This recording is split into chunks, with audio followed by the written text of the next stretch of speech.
Hello everybody, welcome back to my YouTube channel. So guys, in this video I'm gonna be showing you how to use phone number instead of email for iMessage. So guys, let's get started without wasting any time. So first of all guys, what you need to do is just simply you have to open the settings.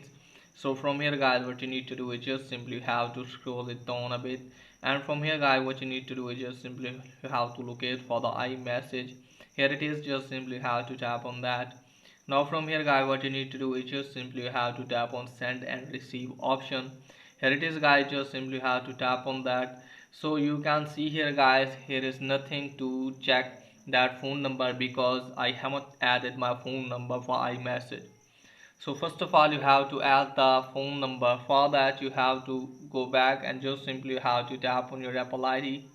And from here guys, what you need to do is just simply have to tap on sign in and security. So from here guys, what you need to do is just simply have to wait some seconds. So let's wait.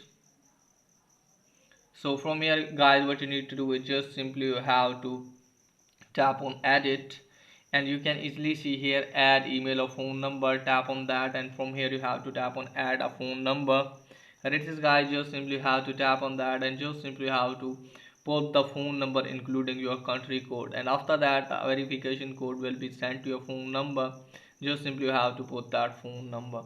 So after putting the phone number, adding the phone number, just simply have to open the settings again, and again you have to go to iMessage, tap on that and tap on send and receive, and you can easily see here the phone number. Just simply have to check on that. So that's pretty much for today's video. If the video is helpful, please like and subscribe my channel. Thanks for watching.